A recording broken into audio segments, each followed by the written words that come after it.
eh, comenzaron a organizar paseos y uno de esos fue a Santa María la Mayor, a conocer unas antiguas reliquias que recordaban el pesebre y cosas de esas. Estuvimos ahí, naturalmente la admiración de cada cosa de esas que conocía, y al salir dice el mexicano que nos guiaba si queríamos conocer la iglesita donde estaba el cuadro original de la Virgen del Perpetuo Socorro. Yo no les puedo expresar lo que sentí en ese momento, comprendí todo lo que la Santísima Virgen había hecho. Entramos y realmente ahí está el cuadro original, es una iglesita de los redentoristas. Entonces comprendí que ella en su bondad maternal me había llevado a que cumpliera mi promesa exactamente en su altar y su cuadro auténtico, que es muy antiguo. Es una especie de icono por allá como del siglo IV. Y realmente ahí fue donde dije mi primera misa, en esa capillita. Y siempre que iba a Roma, siempre voy a celebrar, o iba porque ya no volveré más, a celebrar la Santa Misa ahí en esa iglesita. Ahí pues la cosa fue muy sencilla, todos me acompañaron y no concelebraron conmigo porque en ese tiempo se concelebraba, pero cada padre celebró pues en su altar su misa y pues tuvimos un sencillo desayuno, etcétera, ¿no? Ya con esa tensión de guerra que había y conocer rápidamente las cositas porque a ver cuándo salía el barco. Para Monseñor Murcia, ¿qué significó? Si logró expresar su ordenación y pensar en la JOC. No solamente pensar en la JOC, sino pensar en toda la compañía de San Juan. Esa mañana del domingo de mi ordenación, nos levantamos a las 3 de la mañana y estuvo toda esa mañana dialogando conmigo y preparándome a la Santa Misa y todo eso. Naturalmente no me acuerdo lo que me pudo haber dicho, pero ciertamente que me imagino que él sentía ya la seguridad de que su obra no se acababa, porque había un sacerdote joven y de una fidelidad como yo no he encontrado jamás en mi vida a nadie de la juventud que yo he manejado, que sean conmigo como yo fui con él. Nunca encontraba a nadie. Entonces pues él podía pensar que el día de mañana ya su obra se aseguraba, ¿no? Y sin embargo vea los caminos de Dios, porque no se aseguró en la forma que uno hubiera podido pensar, en la forma jurídica de todo el funcionamiento de la compañía de San Juan, pero no solamente se aseguró, sino que superó todo lo que él hubiera podido pensar respecto a toda esta juventud, que nunca hubiéramos podido imaginar lo que actualmente tenemos, ¿no?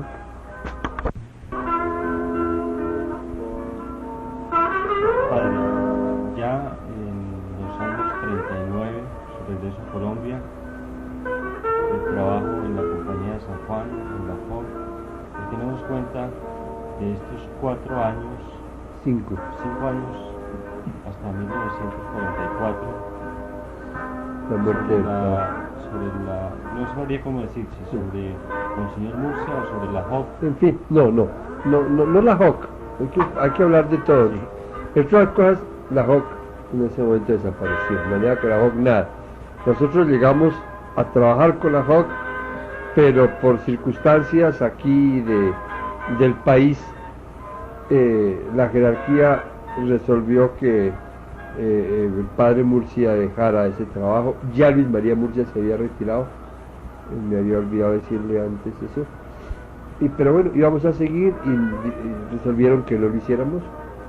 Entonces desaparece la JOC pues del panorama, pero no importa, estaba pues la juventud. El padre tenía una residencia para universitarios, entonces le ocurrió que fundáramos un colegio, que fue el colegio de Pío XII, que se fundó en febrero del año 40, con un grupito de chicos muy selecto. Luego el 31 de mayo, como cosa muy curiosa y única, cayó la fiesta de Nuestra Señora, medianera de todas las gracias, se se celebraba en esa época, y cayó en viernes, que era la fiesta del Sagrado Corazón. Yo creo que no se ha presentado otra vez, quizás se volverá a presentar ese caso, y en esa fecha fundamos la Escuela Apostólica con 6 niños, muy selectos, con un pequeño seminario, ¿no?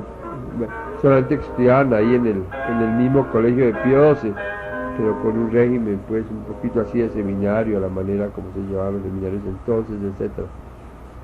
Y el colegio lentamente se fue desarrollando poco a poco con un pequeño grupo de muchachos, porque pues, seleccionábamos lo más que podíamos. Y además de eso me dediqué al movimiento Scout. La tropa con la cual fundamos el movimiento era la tropa 33, y la primera patrulla era la patrulla Águila. Una vez estaba con este grupo de chicos detrás de Monserrate, y quisimos pasar de Monserrate a Chapinero por entre el monte, y como a las 3 horas de andar, de pronto nos dimos cuenta que estábamos exactamente en el mismo sitio de donde habíamos arrancado, porque detrás de Monserrate se pierde uno, y era muy peligroso porque había gente mala índole por ahí viviendo. Entonces me dio como susto porque ya se acercaba a las 6 de la tarde. Entonces le dije a los muchachos, el que nos saque aquí lo nombramos el guía de patrulla. Y los muchachos comenzaron a pensar que hacían. Un chico logró construirse sobre un árbol, y nos dijo, pues estábamos aquí al pie de la iglesia, entonces salimos fácilmente porque él nos orientó y bajamos, ¿no? Entonces comenzó la patrulla de Águilas con ese muchacho. Y luego también me dediqué a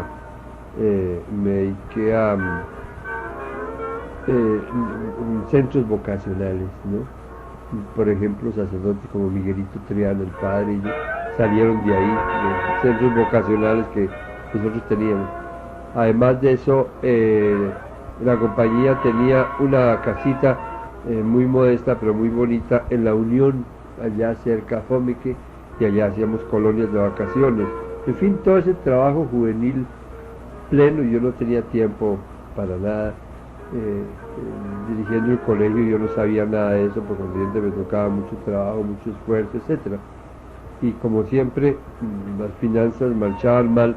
En esa época se le pagaba a cada profesor $1 por clase, pero los muchachos pagaban 4 pesos por mes o 6 pesos por mes, por supuesto las finanzas, que no teníamos ni con qué pagar el arriendo de la casa, etc. Y así pues se desarrolló la cosa. Al otro año ya cambiamos de casa, y se tomó una casa mejor que valía 200 pesos el arriendo, pero no había cómo pagarlos. Cuando ya me di cuenta, como a los 3 meses, de la imposibilidad absoluta que tenía para pagar ese arriendo, le dije al padre, y el padre, con gran asombro mío, me dijo, yo te soluciono el problema, pero me pagas el arriendo. Yo no podía entender cómo el padre me podía cobrar a mí arriendo, yo pues con esa entrega completa, ¿no? Pero bueno, yo me callé. Entonces organizó la casa de la calle Novena de tal manera que nos dio la parte que las señoritas tenían, que era en el fondo, y a la parte más grande, a ella las pasó al frente, ahí vivían bien, y nosotros nos dio la parte del fondo que tenía entrada aparte, como si fuera otra casa completamente, y ahí funcionó el colegio. Y yo le tenía que pagar 80 pesos mensuales, y tampoco los tenía. Entonces, pasando unos meses, me dijo, vamos a un banco y yo te consigo la plata para que me pagues ese arriendo. Pero yo no me atrevía ni a preguntarle, me parecía tan raro esa actitud del padre conmigo. Pero bueno, mi fidelidad con él pues no me hacía dudar de que un motivo debía tener él. Fue al banco, se consiguió la plata, me la entregó en billete, me dijo, ahora págame. Y yo pues no, sentado, bueno, 80 pesos. Bueno, me sobraba una plata como 300 pesos, entonces los dejé en el banco sin ganar nada, para tener con qué pagar las cuotas siguientes y quedar bien. Al año siguiente, cuando acabé de pagar en el banco, vine y le dije, padre, acabo de pagar en el banco, ¿volver a deber? Nunca en mi vida. Y me miró muy seriamente y me dijo, nunca harás nada grande en la vida.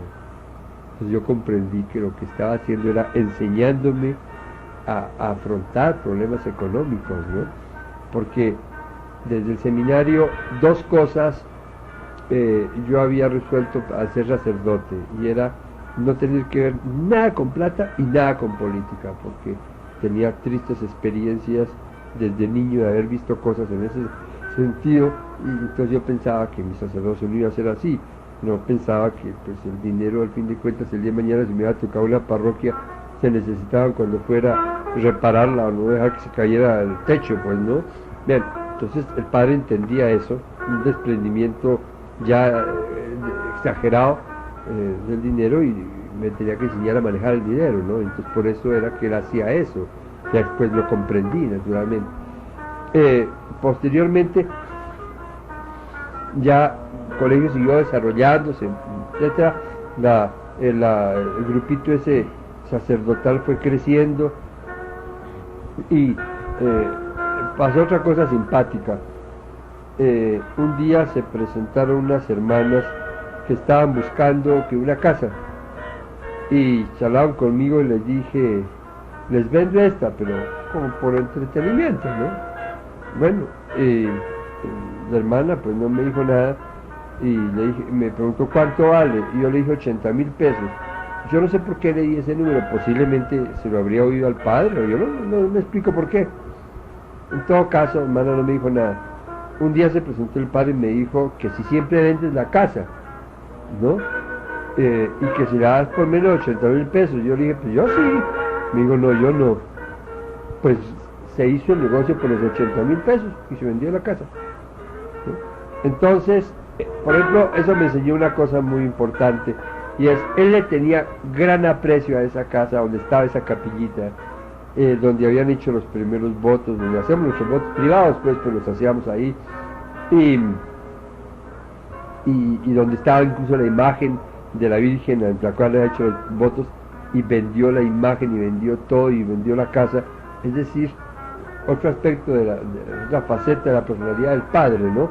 Es decir, había valores superiores a la puro sentimentalismo de una cosa que ya posiblemente no servía, y con una visión impresionante, porque eso ya es en el 44, vende la casa y nos pasamos al Chapinero, a la calle 47 con carrera 3, encontró dos casas vacías y las tomó en arriendo, valía 125 pesos cada casa, 250 las dos, ¿no? Y luego compró con el dinero que le dieron las hermanas una propiedad de Chapinero, etcétera. Es decir, el padre previendo todo el futuro, y comenzó a funcionar allá en Chapinero, pues toda la obra, etcétera, ¿no? Y las hermanas lo mismo y tal. Mientras tanto, pues ya llegó, el padre comenzó a sentirse enfermo, y se fue para la costa, iba muy enfermo. En ese momento había pasado otra cosa antes, y es que allá en la Unión vendían un lotecito que valía 800 pesos. Entonces yo ya, como había aprendido la lección, le dije, déjeme, yo los pago, ¿no? Y me dijo, no, porque a ti te molesta mucho, y en cambio pues a mí no me cuesta trabajo. Entonces se fue para la costa, y en ese momento un hermano de él que tenía una finquita muy linda en Funza, de 7 fanegadas y una casita, etcétera, la iba a vender en 10,000 pesos. Y entonces yo le comuniqué al padre la cosa, y me puso un telegrama, cierra el negocio, ¿no? Bueno, entonces yo le dije al hermano de él que el padre quería comprar la casa. Bueno, cuando ya regresó él, hizo toda la operación, 10,000 pesos, y me la entregó para que yo hiciera ahí una obra, que fue la primera obra que yo hice, que fue el Junior Club, que inicialmente fue campestre. Ya había aprendido la lección, entonces ya con audacia me metí en cuestiones económicas, me propuse conseguirme gente que me regalara de a 500 pesos, y me conseguí un montón de gente, ¿no? Y 500 pesos pues era mucho dinero en ese momento. Y hicimos un club muy bonito, con campos de juego, de tenis, de fútbol, de básquetbol, ¿no? Con conejos y patos y un lago y barcas y una cosa muy, muy bonita.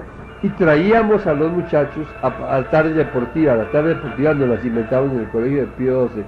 Compramos un bus, ¿no? Y si ya el colegio iba cogiendo pues cierta categoría, tal, y ahí veníamos, pues eso fue en el año 42-43, cuando sorpresivamente pues la enfermedad del padre del año 44, en ese momento me fui por allá a Caldas, comprendí entonces lo que soy Quindío y Risaralda, a conseguirme chicos que tuvieran vocación sacerdotal, ¿no? Para que nuestro grupito pues creciera más. Ya unos, los primeros se habían retirado, no tenían vocación, seguíamos cultivando chicos, etc. Y ya el padre, ya cuando regresé lo encontré enfermo. Me dijo, ¿no notaste mi presencia allá? ¿No? Había estado ofreciendo sus dolores, todo porque tenía un cálculo en un riñón. Y ya fue cuando se ofreció pues la operación de él en noviembre, en los días de noviembre. Él le ha pedido a Dios toda la vida que no tuviera sino 3 días de enfermedad, porque no quería molestar a nadie.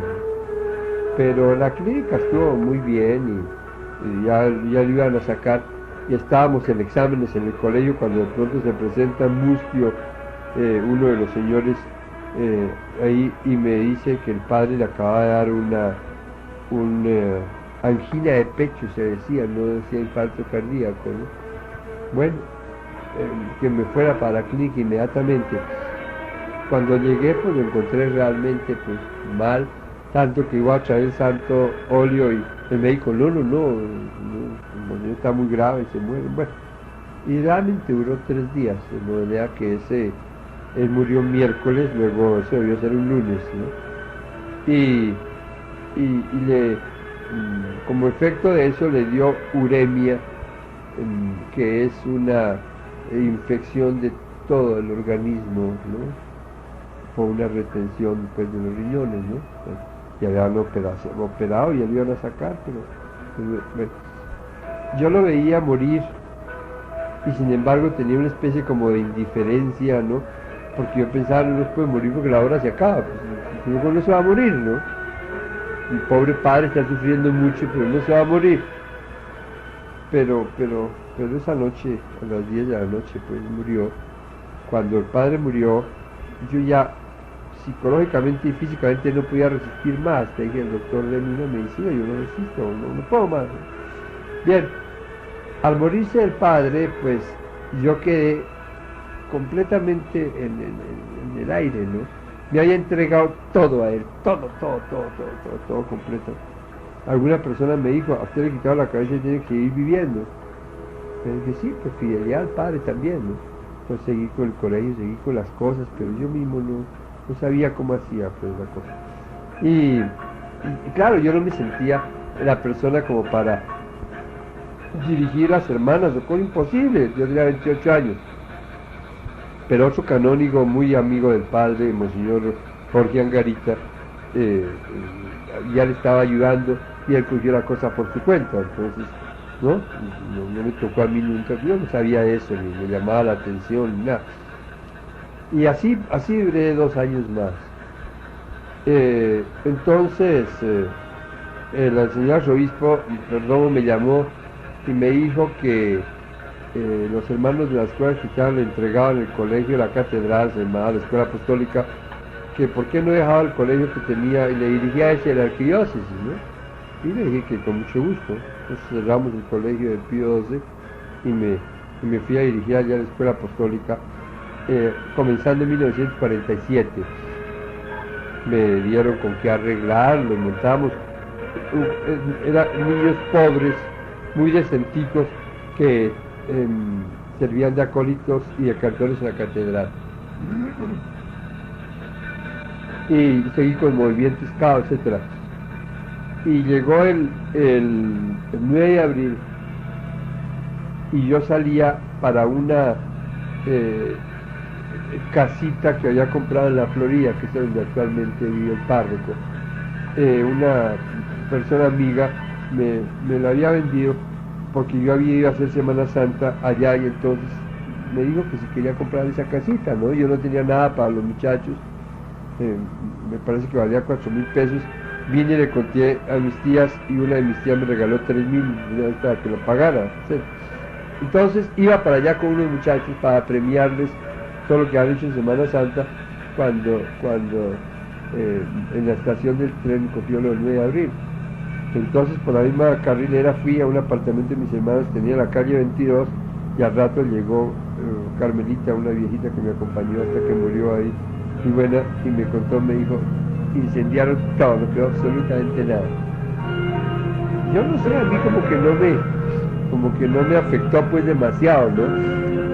Me olvidé decirle que el padre Mucha murió en noviembre del 44 y mi mamá murió en enero del 45, poquitico tiempo después, pero yo como que había llegado al límite de la capacidad de sufrir, ¿no? Era violento, ¿no? Bueno, entonces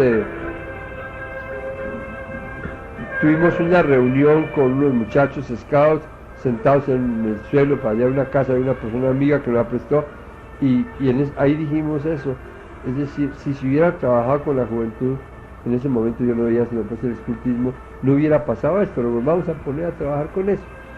En ese momento ya estaba colaborando José Jiménez, JJ, que era un muchacho que dirigía una tropa scout en el técnico central, lo había conocido yo, y era de 16 años y era muy bueno. En una Navidad que yo había celebrado en una casa que tenía para muchachos, había sido el único que había comulgado en una noche de Navidad, etcétera. Entonces yo le había puesto el ojo y lo había invitado si no quería venir a ayudarme, sin que yo le pagara nada, porque no tenían nada que pagarle, ¿no? Y él al momento dijo que bueno, y se vino, y llegó exactamente pues poquitico antes del 9 de abril. Entonces él fue el único que le hizo frente con los muchachos, con los chicos, mientras otros profesores salieron corriendo del susto, pues tremendo y tal. Y entonces con él comenzamos a trabajar. En ese momento me quedé absolutamente sin nada, ni plata, ni ropa, ni libros, nada, ni breviario para usar. Entonces una persona me regaló 400 pesos, eso me costó el pasaje a México, me fui para México donde mi hermana. Y llegué allá donde mi cuñado, como no llevaba nada. Entonces dije, pues vine para acá porque pasó tal cosa. Y mi cuñado muy noble me compró todo lo que fui necesitando y todo, ¿no? Y así, y por allá me empecé a dar unas conferencias sobre lo que se llamaba el Bogotazo, lo que había pasado en Bogotá, y entonces algunas personas daban algunas limosnas y alguna cosa, y con esas limosnas les pude comprar telitas para vestidos y traerles alguna cosita pues a las personas que estaban conmigo, hasta el sacristán de la catedral, que también ya habían quemado sus cosas, etcétera.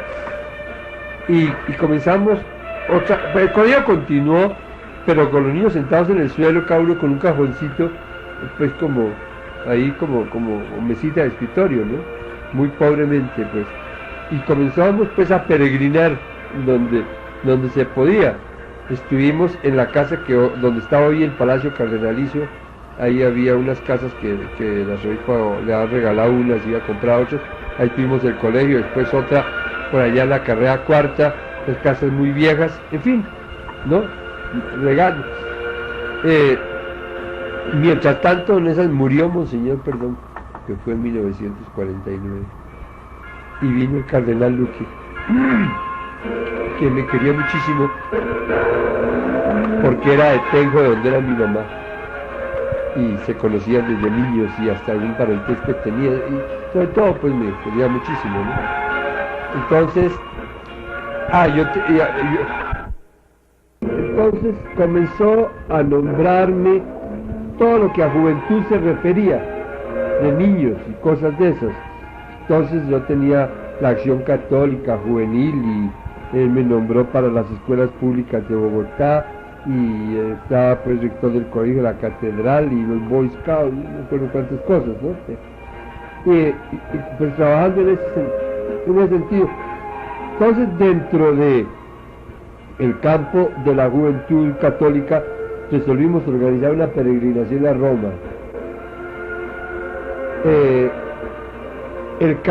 El hoy cardenal Bayo había venido como encargado de negocios, porque la nunciatura también la quemaron, y yo salí a encontrarlo porque un padre me contó que él había sido capellán de los Boy Scouts en Italia, entonces por esa relación, y como realmente era tan joven y tal, y hicimos gran amistad con él, y yo comencé a ponerle el problema de la cuestión juvenil.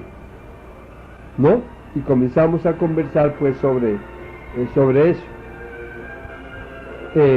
Digamos, esto es como otro capítulo, pero tenemos que, hay un capítulo muy interesante en el sentido de el congreso que hubo en Cali, al cual llevé un grupo de muchachos especialmente a pedirle a nuestro Señor que pudiéramos hacer algo por la juventud, porque al fin de cuentas me habían quemado todo. Eso fue en el 49, me habían quemado todo, pero tenía mi salud, ¿no? Yo era joven y ágil, etcétera. Y al regreso del congreso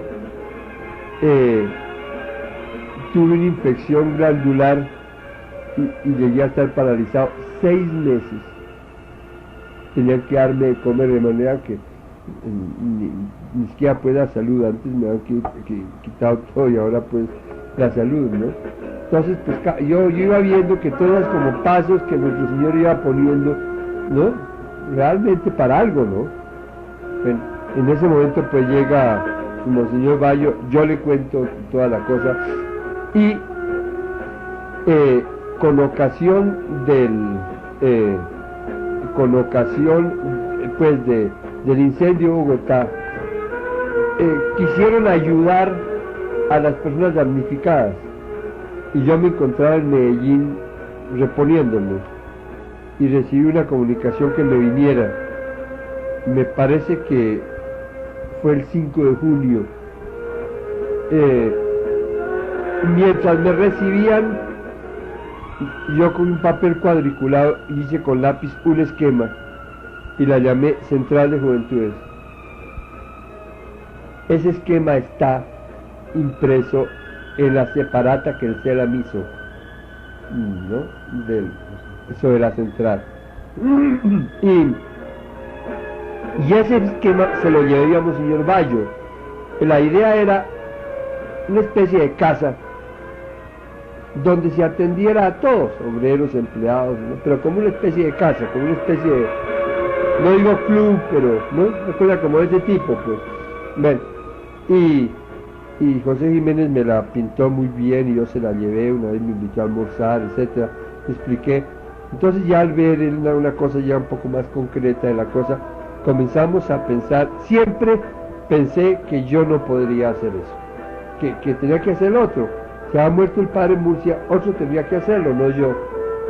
Y se trataba pues de conseguir una especie de congregación religiosa o algo que se pareciera, que se hiciera cargo de eso de la juventud, ese trabajo, y yo que los iba a traer. Y entonces Monseñor Bayo me habló del oratorio, y ahí conocí el oratorio, comencé a conocer el oratorio, que es todo otro capítulo pues dentro de esta línea.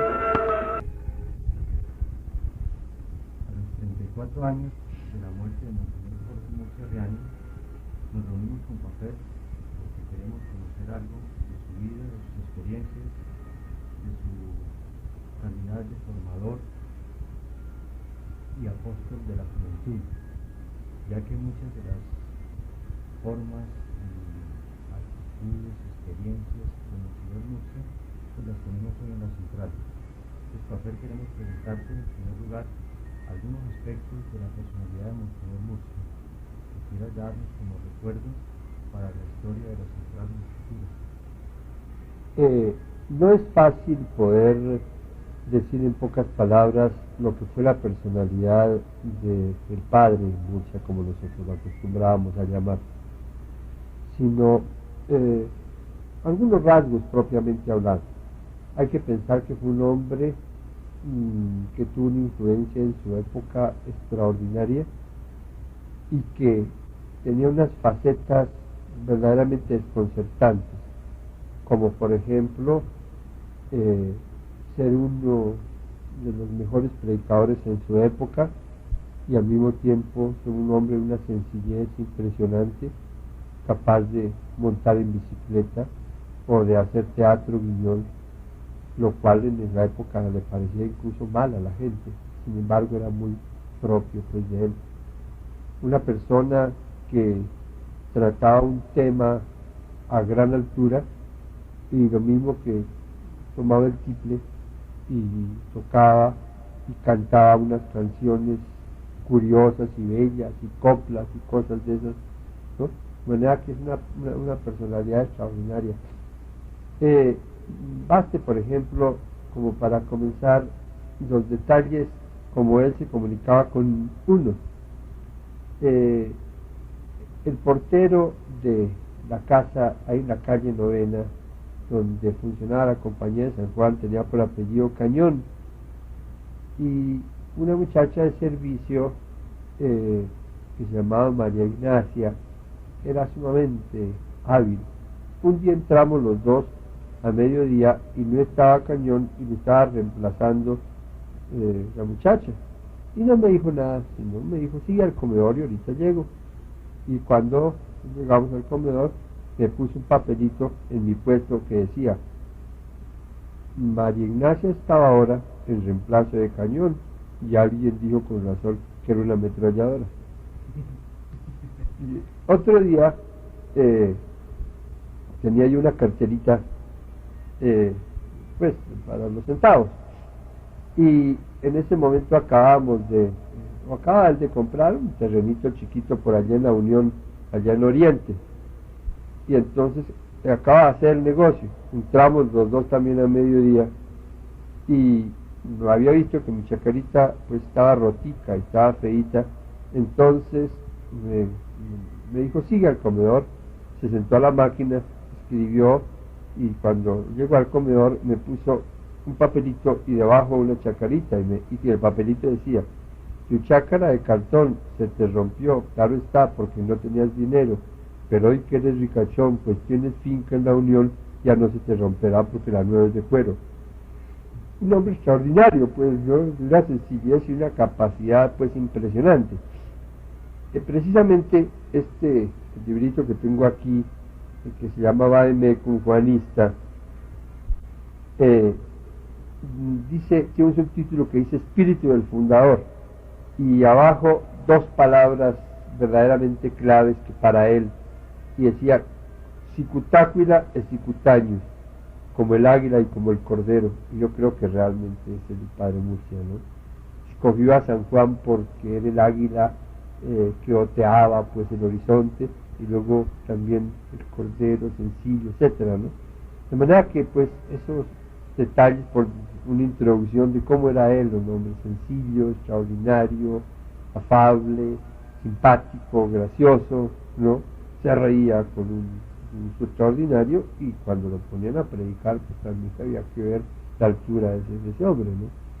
Era consejero del arzobispo, de la nunciatura, en momentos muy difíciles aquí, políticos religiosos, un hombre sumamente prudente, y luego el trato, pues una persona capaz de entenderse con uno con coplas como esta. Padre, sobre sus datos biográficos, ¿tiene algún ¿Del padre? Sí. El padre se ordenó en Roma en 1918, de 23 años. Fundó la Liga de Damas Católicas Colombianas, me parece que en 1924. Fue una obra de una importancia enorme, porque las señoras más importantes de Bogotá en ese tiempo pertenecían a ella. Funcionaba en la casa de la calle Novena, al pie de la Escuela de Bellas Artes, y tenía 16 secciones. Yo no alcancé a conocer eso. En 1932, el 8 de diciembre, fundó la Compañía de San Juan. Todavía hoy sería avanzada la fórmula que el padre se le ocurrió, porque era lo que hoy se llamaría un instituto secular. En ese momento todavía no existía esa palabra ni esa manera de pensar, por eso era demasiado avanzado, porque era de sacerdotes, señores y señoritas al tiempo, para trabajar por la juventud y por los problemas sociales. Posteriormente, el 24 de diciembre de 1932, fundó la JOC con su hermano Luis María Murcia, después hablaremos un poco de eso, y siguió pues el desarrollo de la obra. Fue nombrado canónigo, camarero secreto supernumerario del Papa por el título de Monseñor, y cuando yo personalmente le llevé la noticia, anuncio de su muerte el 15 de noviembre de 1944. El nuncio no me respondió, sino se sentó y me recibió de pie, pero pues la noticia le cayó pues, y después supimos que había sido nombrado obispo, pero todavía no había sido pues informado ni nada, ¿no? Y yo lo había más o menos barruntado porque una vez me dijo, ay, mijito, ayúdame, le pedí a Dios que nunca haga pensar en que me nombren obispo, que yo para eso no sirvo, yo soy demasiado sencillo, no sirvo para eso. Pero me pidieron cuál era el escrito mejor que yo tenía, y di un sermón que había hecho sobre Don Bosco, se llamaba Don Bosco y su tiempo, y muchas veces le piden a uno eso para eso.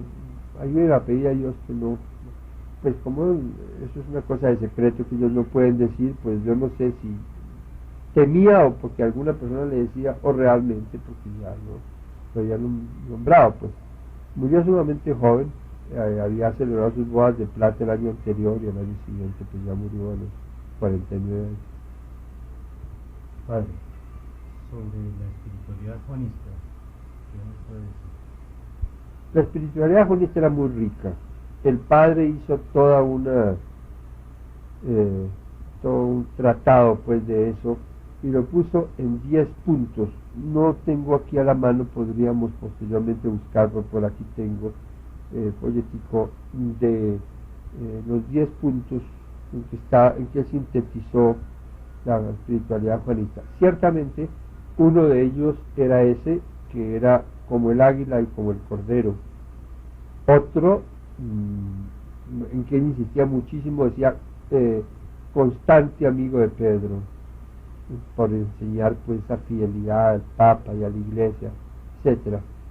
Y pues sí, en otra ocasión podemos estudiar lo que era el decálogo juanista. En todo caso, San Juan fue el discípulo más joven de Jesús, tenía 18 años cuando Jesús lo invitó, según parece, y murió pasado el siglo, dicen que tal vez de unos 103 años, etcétera. Esa característica él quería que la tuviéramos, y es que podía pasar la edad, podían pasar los años, pero siempre era necesario presentar al mundo un rostro joven, un alma joven, y sobre todo pues un alma amante, ¿no? El padre, que era sumamente equilibrado, como Norma nos daba, y lo escribió así alguna vez en un cuadernito, una hojita, decía: tenemos que vivir con el pensamiento en el cielo, el corazón en el sagrario y los pies en el suelo, ¿no? Y decía pues que San Juan había sido precisamente esa persona de tan alta altura y sin embargo tan sumamente humano, ¿no? Eso complementa una de las partes de los aspectos de los mismos, su trabajo social, sus pies bien puestos en el suelo en la realidad colombiana. Claro que el padre fue uno de los grandes abandonados de cambios sociales que hoy casi uno ni entendería. Por ejemplo, que no estuvieran abiertos los almacenes los domingos. Como Bogotá pues era casi un pueblo grande, ¿no? Para el centenario de Bogotá en 1938, Bogotá tenía 300.000 habitantes. Luego en 1926 pues los que tendría, ¿no? Y logró pues que se cerraran los almacenes. Luego, por ejemplo, él fue uno de los que propiciaron que la mujer estudiara en la universidad. En esa época pues naturalmente la mujer solamente como en su hogar, luego preveía lo que iba a hacer eso. La JOC le dio una dimensión social extraordinaria. Habría que conocer el periódico El Trabajo. Las hermanas de San Juan tienen la colección para darse uno cuenta de que era toda una revolución social, pero cristiana, maravillosamente cristiana, sumamente avanzada pues para su momento, ¿no? Y por eso la miraban como mal y hasta peligrosa, la podían mirar los políticos o cosas así, ¿no? pero jamás él tuvo ningún detalle que pudiera ser reprochable en eso, ¿no? Muy equilibrado. Las características de Monseñor podríamos ir resumiendo: una espiritualidad juanista, Sumamente fuerte, sumamente sólida. una acción social, Sí, una inserción en el mundo, una encarnación formidable y una preocupación por la juventud. No, eso sí, porque, por ejemplo, antes de que yo lo conociera y antes de que él hubiera fundado la Compañía de San Juan, precisamente dentro de la Liga de Damas Católicas Colombianas había una sección que atendía a todos los muchachos que tenían que ver con esas familias, en su época, a su modo, ¿no? Y por ejemplo, él fue uno de los grandes precursores también del movimiento Scout, incluso de las niñas de las Girl Scouts. Y cuando ya trabajamos juntos, me dijo que respecto al escultismo, pues tuviera libertad absoluta, todo lo que se pudiera hacer en ese trabajo, ¿no? Y por eso la HOC, etcétera. Eso sí, las dos cosas que él tenía en su mente eran la juventud y el trabajo social. El trabajo social como un servicio social, pues no como organización de sindicatos ni cooperativas, no, sino justamente esa preocupación social. Me acuerdo mucho de que cuando nos dio los retiros en el seminario y que yo lo conocí, me parece que fue en 1934, precisamente cómo nos contaba casos de problemas sociales tremendos, ¿no? Y que no había quien los solucionara ni quien pensar en ellos. Más adelante le voy a preguntar sobre ese primer encuentro. Sí. Pero por ahora, una de las cosas importantes en la vida de Monseñor Murcia es la Compañía de San Juan, quizás el eje de su vida y a quien se dedicó. ¿Padre recuerda algunos antecedentes, la fundación, las características, los objetivos, algunas personas, algunas actividades que se realizaban en ese momento? Cuando yo entré en contacto ya llevaba 3 años prácticamente de funcionar. Ciertamente el padre quiso estabilizar la obra que venía realizando y la compañía se fundó con unas señoritas incluso muy distinguidas, que estaban vinculadas a la Liga de Damas Católicas Colombianas. Y como el pensamiento era que era también con señores, pues entró su hermano Luis María Murcia y otro señor que se llamaba José Jesús Gómez. Y él como sacerdote, inicialmente el padre Emilio Sotomayor, el que fundó luego las Hermanas de la Prensa Católica, lo acompañó en los comienzos, en el principio. Eso fue el 8 de diciembre de 1932. La vida era una vida completamente religiosa, también como se entendía en la época, pues viviendo en comunidad, naturalmente aparte la señorita y aparte el padre y los señores, naturalmente, pero con una vida de intensa oración. Por ejemplo, en la tarde se rezaban siempre las vísperas y de una manera pues muy solemne, y se cantaba, etcétera. La capillita fue la primera capilla, llamémosla de tipo litúrgico, que yo conocí, porque la decoración, como la capilla más avanzada que hay ahora, incluso las imágenes que no había sino de la Santísima Virgen y San José, las mandó a hacer especialmente, y con la idea de la escuela de Boyron, como las que tenemos aquí, de manera que penetraba más en la actitud de la persona de la Santísima Virgen de San José que la misma imagen, así un poco como las estatuas tantas que conocíamos, con tantos colores, etcétera, ¿no? Bien, y entonces eso pues respecto a su vida espiritual. Luego, respecto a la misma Compañía de San Juan, retiros mensuales siempre había, retiro anual de 8 días que terminaba para el 8 de diciembre, que había sido el aniversario de la fundación, para renovar votos privados, porque pues naturalmente no era una entidad de derecho público eclesiástico, era privado, naturalmente con todo el correspondiente permiso y la benevolencia y el cariño de Monseñor Perdomo, que lo quiso siempre mucho, ¿no? De manera que que sí, una espiritualidad sumamente sólida en ese sentido. Además él era canónigo, entonces por consiguiente todos los días iba a la catedral, a rezo de su oración, etcétera, ¿no? Y todo el trabajo pues giraba alrededor de una gran espiritualidad.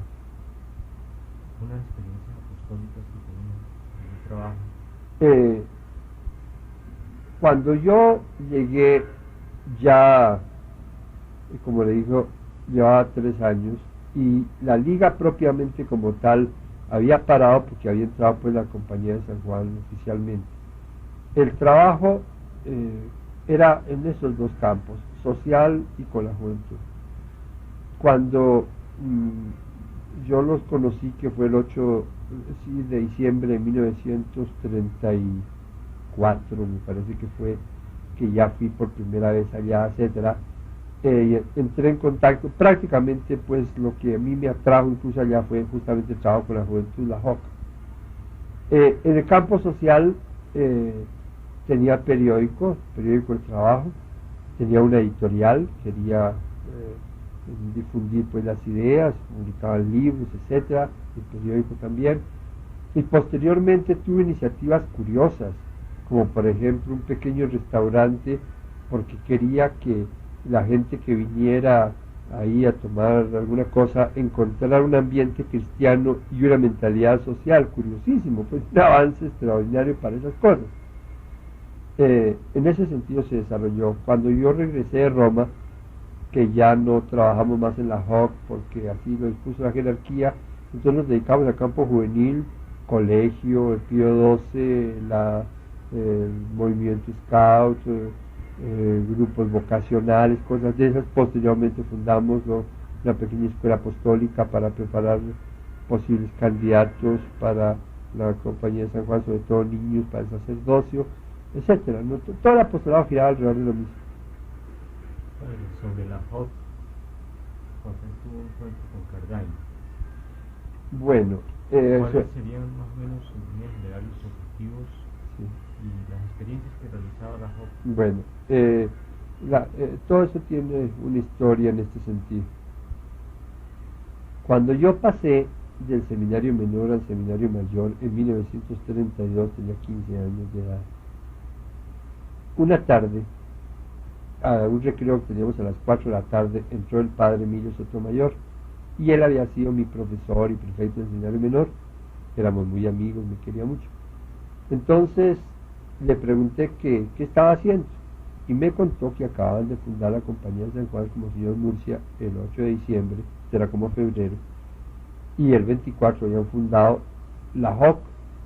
Entonces fue la primera vez en mi vida que oí esa palabra, y que lo había fundado el doctor Luis María Murcia, hermano del padre, que había dejado sus 3 títulos en Derecho, porque él se había graduado aquí en Derecho y en París, en la Sorbona, en Ciencias Sociales y Políticas, y en el Instituto Católico de París en Derecho Internacional, o tal vez al contrario, en la Sorbona en Derecho Internacional, o en Ciencias Sociales y Políticas, y había dejado todo por dedicarse a la JOC. Entonces yo comencé a preguntarle de qué se trataba, y más o menos me dio como la primera idea para mí que eso era como una especie de un club para muchachos, obreros, etcétera, y me contó que estaban recogiendo pues cositas para eso. Yo no sé qué sentí pues por esa obra al momento.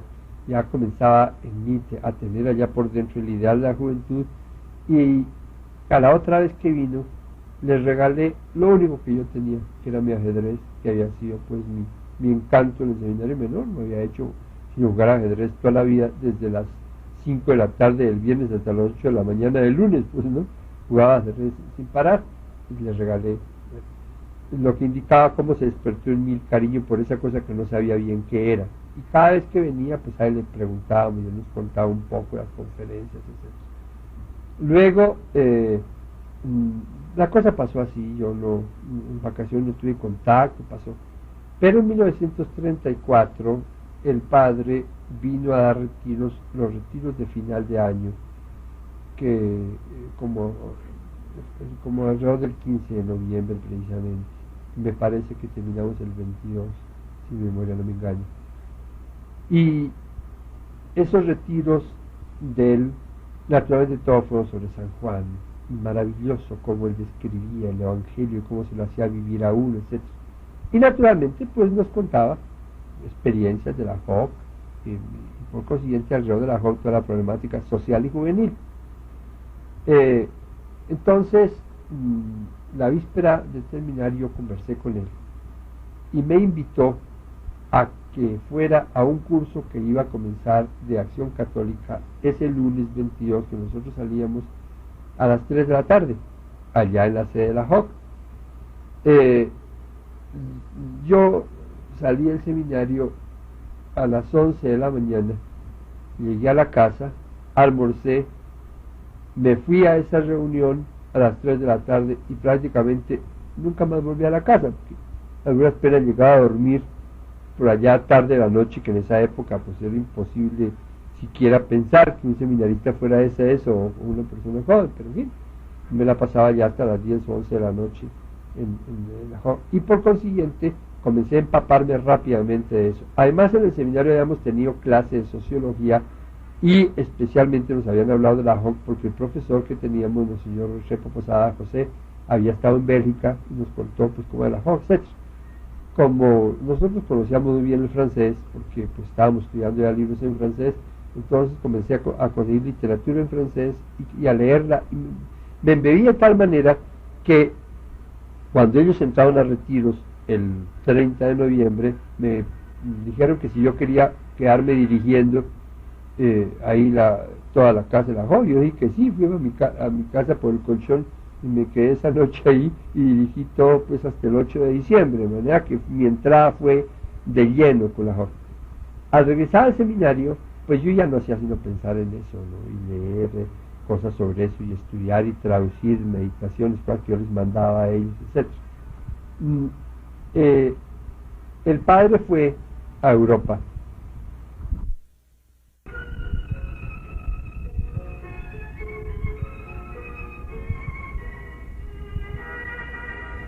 El padre fue a Europa en 1935 y me trajo esa fotografía que tengo ahí de Cardin.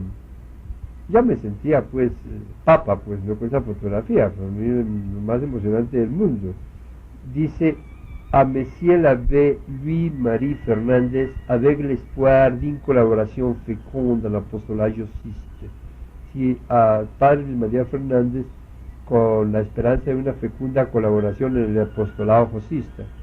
Yo era seminarista, apenas estaba comenzando teología, por supuesto aquello para mí fue una cosa extraordinaria. Y unos folletos que me trajo, me acuerdo mucho de uno que se llamaba Ite Misa Est, con lo cual terminaba la misa, y era toda la concepción de la JOC en relación con la misa, muy bello. Bueno, cuando ya se organizó la cosa, pues de que yo entré y el padre me mandó para Roma en 1937, de lo cual hablaremos despacio.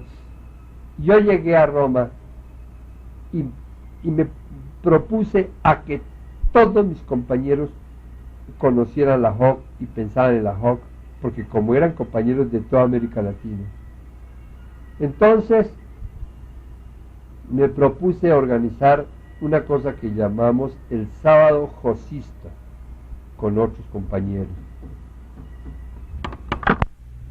Entonces, como en el colegio había la costumbre de que cada semana organizaban grupos de 6 que iban de 2 en 2, entonces al que me tocaba de compañero lo convencía de que ofrecía el sábado por la JOC, ¿no? Y a la otra semana, como a él le tocaba de compañero de otro, que él convencía al otro, y así, y logramos prácticamente que toda la camerata, así se llamaba, así todo el grupo, que había 4 cameratas dentro del colegio, viviera esa espiritualidad y esa cuestión de tipo josista.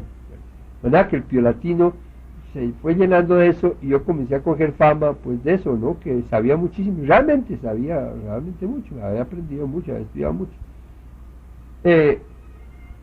En Semana Santa, en Pascua, fuimos a las catacumbas y en el momento de entrar me encontré cara a cara con Cardin, claro que lo conocí al instante. Entonces le pregunté si él era canónigo Cardenal, me dijo que sí, yo le dije quién era yo y lo invitamos al colegio. ¿Y cuál sería la emoción de él que llega al colegio y todos cantando el canto josista, el himno josista en castellano, con la misma melodía francesa, pues que él sabía, ¿no? Por supuesto, ese hombre vibraba y como era un orador tan extraordinario de masas, nos dio una conferencia estupenda que la sacamos en mimeógrafo, etcétera. Entonces ese fue pues el encuentro con Cardáin en ese momento. Luego llegaron las vacaciones y en esas vacaciones se celebraba en Bélgica una semana internacional y en Colombia el Congreso de la JOC con ocasión del centenario aquí. Entonces ya tenía yo algunos amigos que vibraban por la JOC, entre otras, quizás el más importante es Monseñor Santos, actual obispo en Chile. Entonces le propuse que por qué no organizábamos nosotros también allá un congreso. Y al principio hicimos uno de 2 días y tuvo tal éxito que en las mismas vacaciones organizamos uno de 8 días y eran como 4 horas diarias y se iban allá a escucharnos embelesados de oírnos pues vibrando, ¿no? Y claro, los seminaristas no están acostumbrados a que otro hable así, ¿no? Como con tanta emoción y tanta cosa. Como yo estaba habituado a eso por las reuniones que ha tenido aquí, por los congresos, etcétera, entonces tuvimos gran éxito y ahí pusimos todo lo que era la JOC. Y por consiguiente, por decir así, el colegio entero pues vibró desde la Argentina, hoy por ejemplo el cardenal Primatesta, que era compañero de curso, ¿no? Hasta México, donde había 80 mexicanos, todos escuchando JOC, y realmente, por ejemplo, uno de ellos, el que era nuestro prefecto, que hizo estudios especiales de sociología, fue a implantar la JOC en México con las dificultades propias de México, ¿no? Esa es, digamos, la experiencia que yo pude tener respecto a la JOC. Padre, ahora trátenos de describir algunos aspectos del Josismo en Colombia, los congresos o las experiencias que a nivel juventud trabajadora colombiana se vivieron en esa época. El Josismo, como ya te dije, fue fundado el 24 de diciembre de 1932. Comenzó a desarrollarse y tuvo un acierto muy grande, que en ese momento era algo inconcebible, y es que entendieron juventud trabajadora y no juventud obrera propiamente hablando, como pueden distinguir en Europa. Al considerar juventud trabajadora, pues los campesinos comenzaron a responder también maravillosamente, y sobre todo Tolima se distinguió como ninguno en todo el país. Yo personalmente asistí a una reunión en el Espinal, la primera que estuve, como con 4.000 rosistas tomando parte, y por consiguiente ya se puede imaginar cómo era dormía en la noche y todo, sin embargo con mucha abnegación y eso. Allá vi pues la concentración y el desfile. Posteriormente en Ibagué tuvieron otro maravilloso, pero ciertamente lo más grande fue un congreso de juventudes que me parece que fue como el año 35, que se celebró en el Teatro del Colegio Nacional de San Bartolomé, muy bien organizado, como todo lo que los murcias hacían, y la celebración del gran congreso con ocasión del centenario de la fundación de Bogotá en 1938, en el cual ciertamente pues no, yo no estuve, estaba en Roma, pero con cosas como las de Bélgica, porque hicieron un coro hablado en el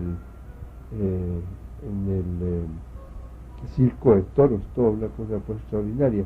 En esa ocasión los atacaron y los hirieron y cosas, porque sentían que cualquier manifestación de esas pues no tenía otro motivo de ser sino política, ¿no? Y las circunstancias eran muy difíciles en ese momento. Eso es, digamos, lo que recuerdo así de grandes gestas, aparte pues de la vida. No puedo decirle a qué número llegó la JOC, pero sí, si había 4.000 en una sola reunión, ¿no? Ya podrá uno imaginarse más o menos el número que podría haber en el país. Era una de las líneas del apostolado de la compañía. Propiamente no de la compañía en cuanto tal, porque la JOC es un movimiento oficial de acción católica. Lo que pasa es que lo promovía la compañía de San Juan, ¿no? Sobre todo Luis María Murcia, con esa enorme capacidad y inteligencia. Pero era un movimiento oficial pues de la iglesia. Yo le había dicho hace un rato que más adelante haríamos un paréntesis para hablar del encuentro del joven Luis María Fernández y el padre Murcia. Yo pediría que nos tratara en un espacio ese encuentro y ya después sus estudios en Roma, su relación con él, su ordenación. Sí. Ya te hice una alusión de cómo fue ese encuentro inicial. Fue con ocasión del retiro que en 1934, en noviembre, el padre hizo a todo el seminario. Y fue sobre San Juan y nos habló de la JOC y nos habló de la cuestión social, etc. La víspera de terminar el retiro estuve conversando largamente con él y posteriormente fui a ese curso de acción católica que comenzó ese lunes siguiente, si mi memoria no me engaña, el 22 de noviembre del año 1934. A partir de ese momento yo sentí que esa era mi vocación. Como ya te conté, ellos entraron a retiros y yo me quedé en la sede de la JOC dirigiendo allá todo y hasta el 8 de diciembre. Por primera vez en esas vacaciones ya no fui con un tío sacerdote con quien siempre estaba, lo pasé una semana y me volví otra vez a estarme con ellos, me llenaban completamente. A la entrada del seminario el padre me acompañó y eso lo tomaron muy mal en el seminario, verlo a él ahí y tal, ¿no? No se veía con buenos ojos pues que una persona estuviera pensando, es que todo en ese momento era como tan avanzado pues para su época, pero seguimos conversando y haciendo planes, naturalmente sin hablar propiamente de mi entrada a la compañía, sino que yo sentía que esa era mi vocación, la JOC.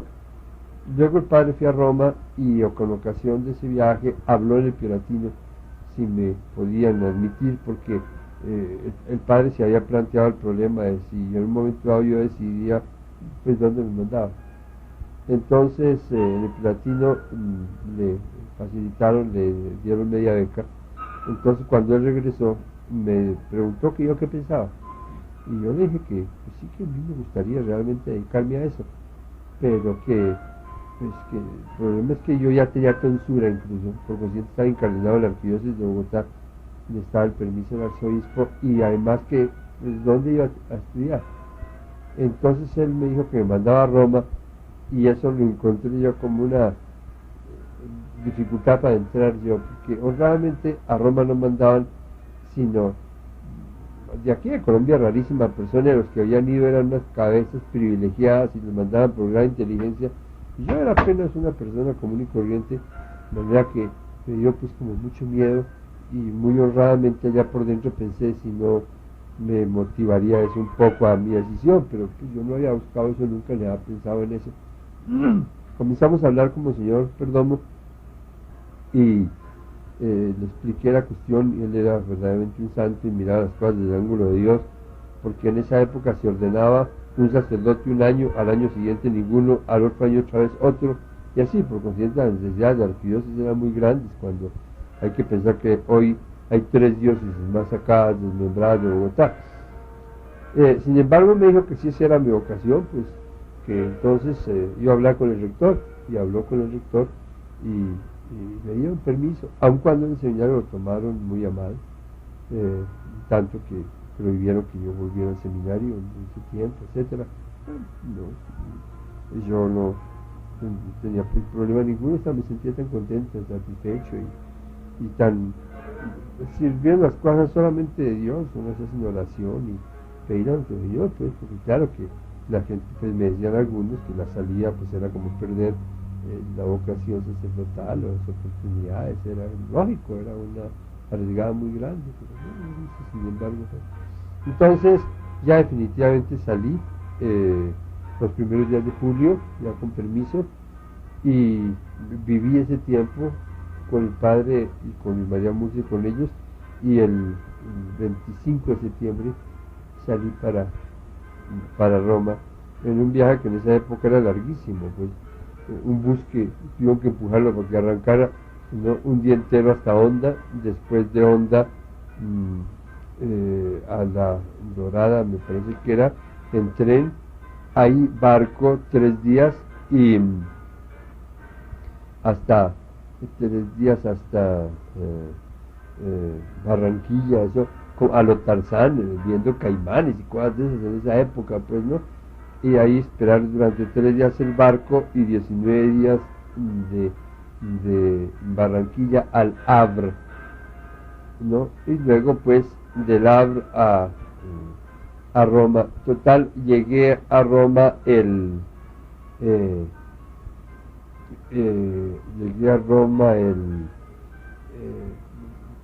mes y una semana, por allá, los primeros días de noviembre ya habían comenzado las acaban de comenzar las clases.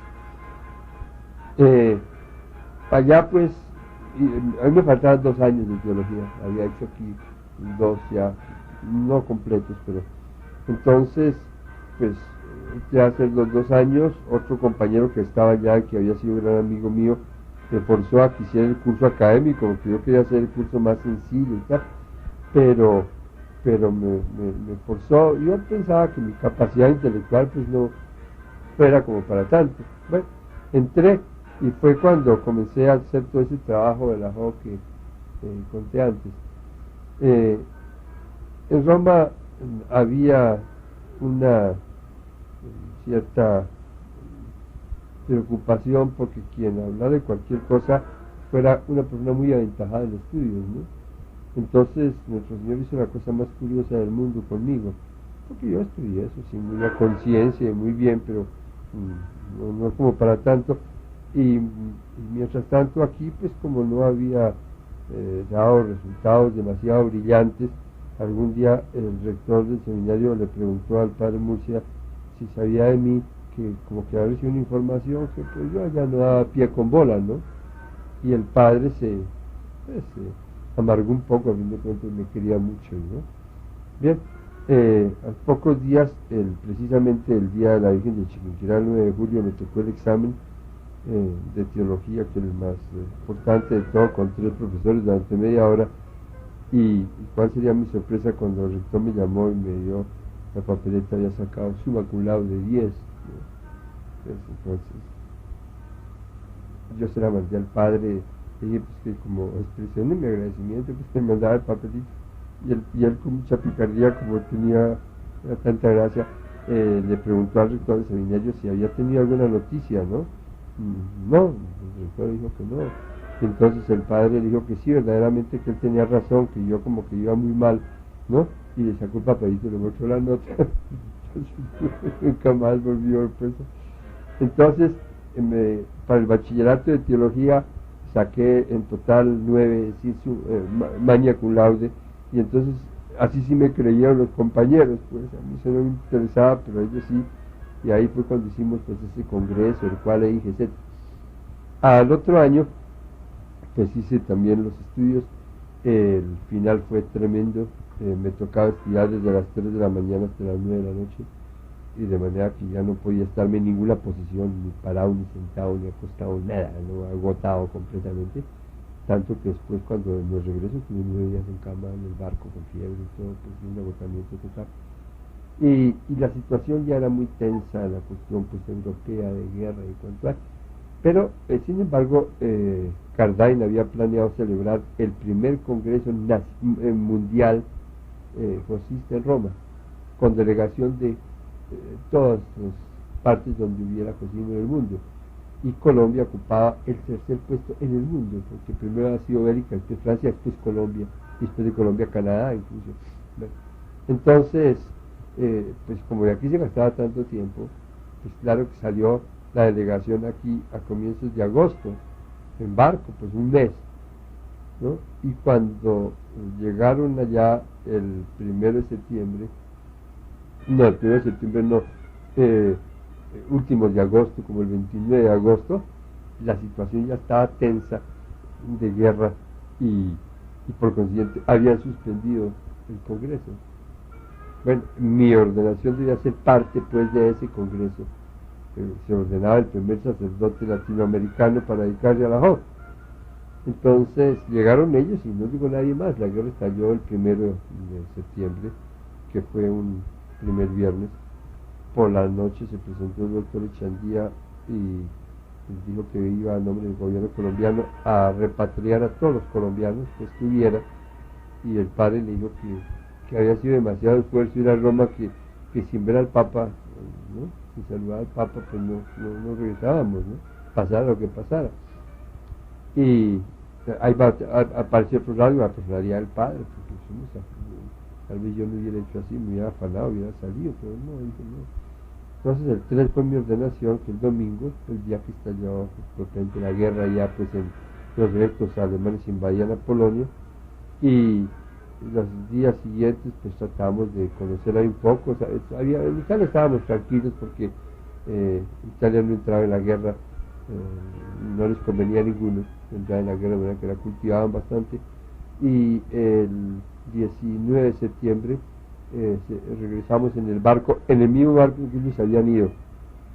Habían pagado el tiquete de ir y regreso y les tocó pagar 2 veces más de lo que habían pagado para venir en una clase inferior a la que habían venido, porque el barco venía sobrecargado de gente, traía, me parece que 900.000 pasajeros, una cosa tremenda. Pues. Y entonces mi primera misa, bueno, eso tiene una historia muy simpática. Quisiera pedirle primero que me describiera la ceremonia de ordenación. La ceremonia de ordenación fue sencillísima, porque fue en una capillita del colegio. Prácticamente era para mí solo. Después llegó por ahí algún otro que iba a recibir diaconado, y la hizo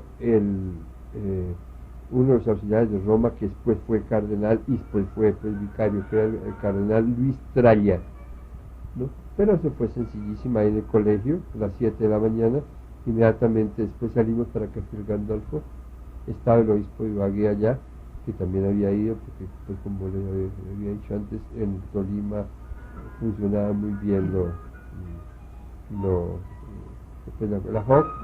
Entonces él entró, habló con el Papa y le dijo que nosotros estábamos, y el Papa nos hizo seguir de inmediato y nos recibió durante 25 minutos sin protocolo y sin nada, como acostumbrada, pues una cosa extraordinaria, y nos habló y hablaba muy bien en castellano. Yo había estado ya con el Papa antes varias veces, entonces le había ofrecido, pero en mi primera misa le había ofrecido por sus intenciones, etc. Ahí hay un mensaje para la juventud colombiana. Ahí hay un mensaje para la juventud colombiana, porque él dijo, eso está escrito en alguna parte, si mi memoria no me engaña en este momento, las palabras fueron del Papa estas: vosotros, la juventud colombiana, sois el consuelo de mi corazón en el momento más difícil o más duro de mi vida. En alguna parte lo tengo escrito como lo dice el Papa exactamente, pero es exactamente la idea. Y al despedirnos, saludos a Colombia, imagínense cómo es el Papa, amargura en ese momento, ¿no? Que está viendo que estallaba la guerra exactamente en esos instantes, porque es un momento de invasión de los alemanes a Polonia. Y luego pues ya La primera misa. eso es lo que me gustaría contar un poquitico, como un pasaje muy especial, porque eso tiene unas cosas anteriores un poco curiosas, de manera que más bien, si acaso alguna otra pregunta al respecto con relación a esto mismo, y más bien después les cuento, porque eso tiene una cosa curiosa. No, pues estamos muy carentes. Bueno, entonces mire, desde que yo me conocí a los 4 años, yo pensaba que era sacerdote, sin entender ni saber qué era eso, pero y en mi casa había mucha devoción por la Virgen del Perpetuo Socorro. Yo pasaba mucho tiempo en Chía porque mis tías me querían muchísimo y entonces me llevaban allá. Entonces, por ahí a los 4 años, un día le ofrecía a la Virgen que si me hacía sacerdote, le decía la misa en ese altar, ahí en Chía, donde estaba la Virgen del Perpetuo Socorro. Y eso para mí fue siempre sagrado, ¿no? Esa promesa de niño. Posteriormente entré al seminario a los 11 años y medio y siempre pues mi devoción a la Virgen del Perpetuo Socorro y mi promesa pues a David. Cuando el padre me habló de la ida a Roma, mi primera preocupación fue cómo para cumplir mi promesa, ¿no? Pero entonces pensé que al regresar pues diría la misa, porque qué remedio. Bueno, en todo caso llegué allá a Roma y comenzaron a organizar paseos. Y de esos días de Navidad